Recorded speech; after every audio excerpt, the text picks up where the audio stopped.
Hello students, so this is Shweta Hiramat. I will be handling C programming for solving subject for you all, and the subject code is 18 CPS 13.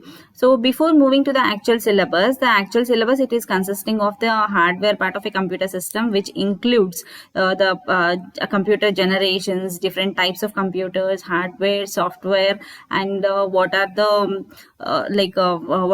different units of a computer system, what like a memory, how it will be stored in the computer system, how the data will be stored within that memory, and what are the different units which are used for storing the data within the memory of a computer system. And also we are going to study about the C language, that is a high level language which the user will be writing the programs in the C language, and the system will be processing that instructions, and it will be giving out the required or the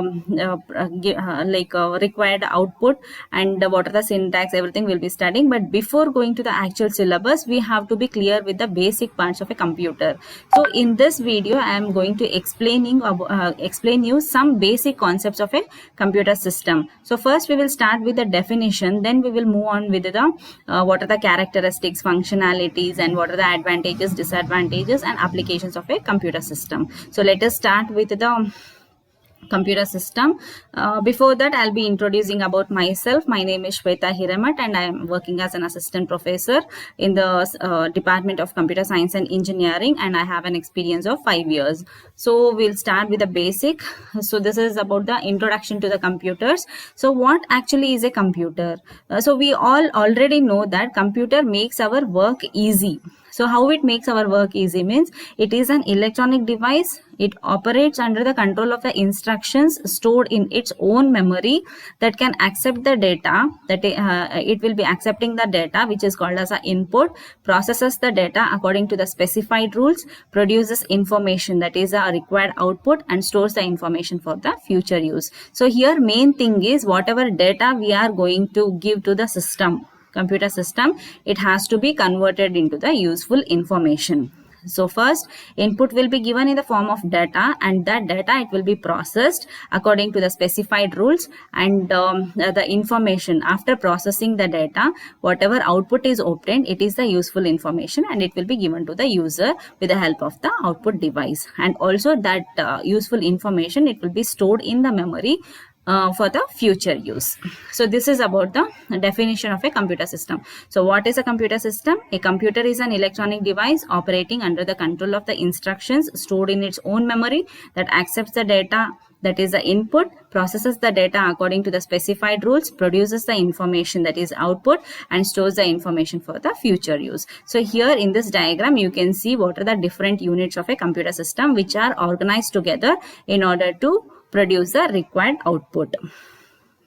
So it will be including the input devices, output device, and also the control device. So next is functionalities. So once we are familiar with what actually is a computer, we have to know what is a function of a computer. So the function of a computer, it is divided into 4 different things.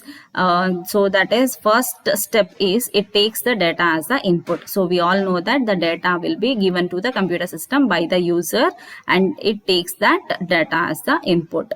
And after it accepts the data, it stores the data or the instructions in its memory and uses them when required. So whenever the performance of is started, so that time the data or the instruction which are being provided by the users, it will be used.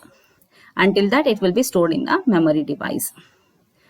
And third step is, once it has been stored in the memory unit, the data has to be processed, and it has to be converted into the useful information. So that will be taken care by the central processing unit. And also fourth thing is it has to generate the output. So by using the data which has been given by the user, so the computer has to generate the output.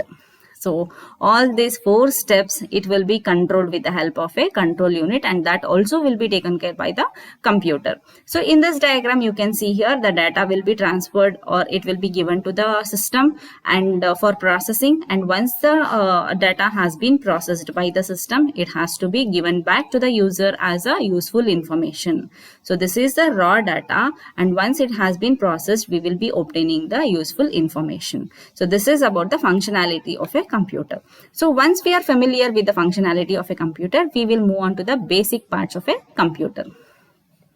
So here, basic parts, it consists of the external devices and also internal devices. So external devices, as we can see here, we have the input unit. Input unit means the keyboard, mouse, all these acts as the input unit. And next, the central processing unit, it will be consisting of the memory unit, control unit, and arithmetic and logic unit. So these 3 also has to communicate with each other in order to process the given data from the input unit. So once the input unit gives the data to the CPU or the processing unit, so it has to be stored in the memory. And once it has been stored in the memory, if that instruction, it requires some arithmetic or logical operations, so that instruction has to be passed to the arithmetic and logic unit. So once it has been passed, it will be taking care of all the calculations and it will be giving back to the memory. And there will be one unit which will be controlling all these connections or the data transfer from one part to the other, and that unit is called as a control unit. So this control unit, it will be transferring the data and also the information with the help of the bus. So signals will be generated and it will be passed with the help of a bus between the different units. So once the data has been processed and the information has been generated, it has to be given to the user with the help of an output unit. So there are 5 units actually. So first unit is input unit, second unit is a memory unit, third unit is ALU, fourth unit is control unit, and the fifth unit is the output unit. So all these 5 units together, they are organized in order to produce the required output. So this is about the basic parts. We'll see what are the input units and what are the output units, and in more detail what are the basic parts of a computer. So input unit, devices like keyboard and mouse that are used to input data and instructions to the computer are called as input unit. So what are the output units? Devices like printer and visual display unit that are used to provide information to the user in the desired format are called as the output unit.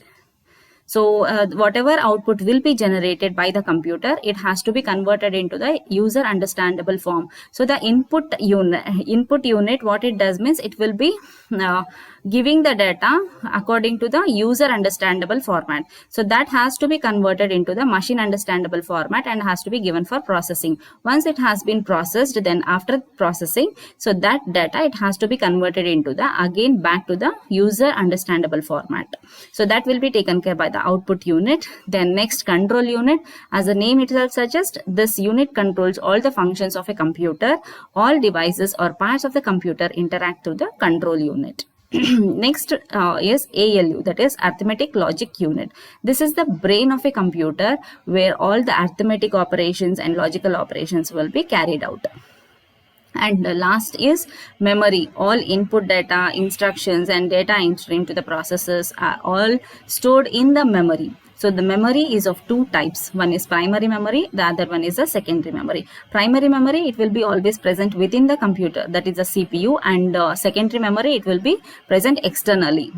So this is about the basic parts of the computer. So next, moving to the characteristics of a computer. So what are the different characteristics of a computer which makes it so much useful to the human beings? Means its speed. Speed, typically a computer can carry out 3 to 4 millions of instructions per second based on the capacity of a computer. So we can tell that the high speed computers, it can perform it can carry out 3 to 4 millions of instructions per second. Accuracy, computers exhibit a very high degree of accuracy. That is, they are not error prone. That is, errors will not occur when the calculations are being performed by the computers. Whereas for human beings, we will be prone to errors more. So the accuracy is more when the calculations are being carried out by the computers. So errors that may occur are usually due to the inaccurate data or wrong instructions or bugs in the chip. All these are the human errors. Because of the humans only, the computers may be performing some calculations with errors, or else the computers are very much accurate when it is compared with the human beings. Reliability. Next characteristic